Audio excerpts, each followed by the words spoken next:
அந்த மனசு இருக்கே, அந்த மனசுதான் சார் கடவுள் அப்படின்றதுக்கு எடுத்துக்காட்டா தன்னுடைய வீட்டில் பணிபுரிந்த பெண்ணின் பேத்திக்கு சொகுசு பங்களாவை உயில் எழுதி வச்சிருக்காரு ஒரு முதியவர். 11 ஆண்டுகளுக்கு பிறகு அந்த சொத்து அந்த இளம்பெண் வசம் ஒப்படைக்கப்பட்டிருக்கு. இந்த நிகழ்ச்சி சம்பவம் குஜராத்ல தான் நடந்திருக்கு. குஜராத் மாநிலம் அகமதாபாத்தை சேர்ந்தவர் தான் குஸ்தாத் பரோச்சி. என்ஜினியரான இவர் டாடா நிறுவனத்துல வேலை பார்த்திருக்காரு. திருமணமாகி மனைவியோட வாழ்ந்த அவங்களுக்கு குழந்தை இல்ல. மனைவியும் கடந்த 2001ஆம் ஆண்டு இறந்துட்டாங்க. அப்போ அவருடைய வீட்டுல சமையல் வேலைக்காக ஒரு பெண் சேர்றாங்க. அவங்க கூட அவங்களுடைய பேத்தியான அமிஷா மக்வானாவும் தங்கியிருந்தாங்க. சிறுமி அமிஷா மீது அந்த முதியவருக்கு அளவற்ற பாசம். அதனால அந்த சிறுமியோட கல்வி செலவையும் அவரே பார்த்துக்கிட்டாரு. கடந்த 2014ஆம் ஆண்டு தன்னுடைய 89வது வயதுல குஸ்தாத் மரணம் அடைஞ்சிட்டாரு. அவர் இறந்ததுக்கு முன்பு ஷாகிபாக் நகர்ல தனக்கு சொந்தமா இருந்த ஒரு சொகுசு பங்களாவை அந்த சிறுமிக்கு உயிலா எழுதி வச்சிருக்காரு.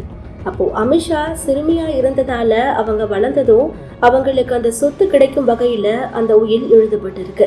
சிறுமி மேஜர் ஆகிற வரைக்கும் அந்த சொத்துக்கு பாதுகாவலரா தன்னுடைய மருமகன் பெக்ராம நியமிச்சிருக்காரு.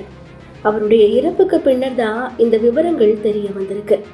பொதுவா சொத்துக்களை தன்னுடைய ரத்த உறவுகளுக்கு தான் உயிலா எழுதி வைப்பாங்க. ஆனா மனிதநேயமிக்க அந்த குஸ்தாத் தன்னுடைய பணியாளருடைய பேத்தியா இருந்தாலும் அந்த சிறுமி மீது அவர் கொண்ட பாசத்தால அந்த உயிலை எழுதி வச்சிருக்காரு. சிறுமியா இருந்த அமிஷா 18 வயசு கடந்ததும் கடந்த 2023ஆம் ஆண்டு தன்னுடைய வக்கீல் மூலமா உயிலின் மீதான உரிமை கோரி அகமதாபாத் உரிமையியல் கோர்ட்ல மனு தாக்கல் செஞ்சாங்க. அதை ஏத்துக்கிட்ட கோர்ட் ஆட்சேபனை ஏதும் இருக்கான்னு பொது அறிவிப்பு ஒன்றை வெளியிட்டு இருந்துச்சு. என்ஜினியர் குஸ்தாத் குடும்பத்தை சேர்ந்த உறவினர்கள் கிட்ட இருந்து எந்த ஆட்சேபனையும் வரல. மேலும் குஸ்தாத்தோட தம்பியும் ஆட்சேபனை இல்லை என்ற சான்றிதழை அமிஷாவுக்கு ஆதரவா வழங்கியிருக்காரு. இதையடுத்து கடந்த 2ஆம் தேதி அமிஷாவுக்கு 2014ஆம் ஆண்டு எழுதி வைக்கப்பட்ட உயில் படி அந்த சொகுசு பங்களா வழங்கப்பட்டிருக்கு. இது பற்றி அமிஷா மக்வானா நிகழ்ச்சியோடு சொல்லும் போது, என்ஜினியர் குஸ்தாத் எனக்கு தாயும் தந்தையுமா இருந்தாரு. என்னை தத்தெடுத்துக்க விரும்பினாரு. ஆனா மத நம்பிக்கைய பாதுகாப்பதற்காக அதை அவர் செய்யல.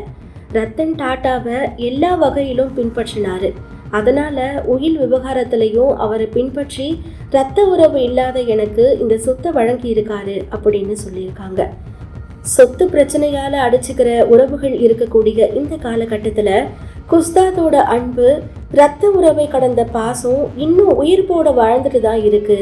உண்மையான அன்புக்கு எதுவுமே ஈடாகாது என்பதற்கு சான்றா இருக்கிறதா நெட்டிசன்கள் பாராட்டிட்டு வராங்க.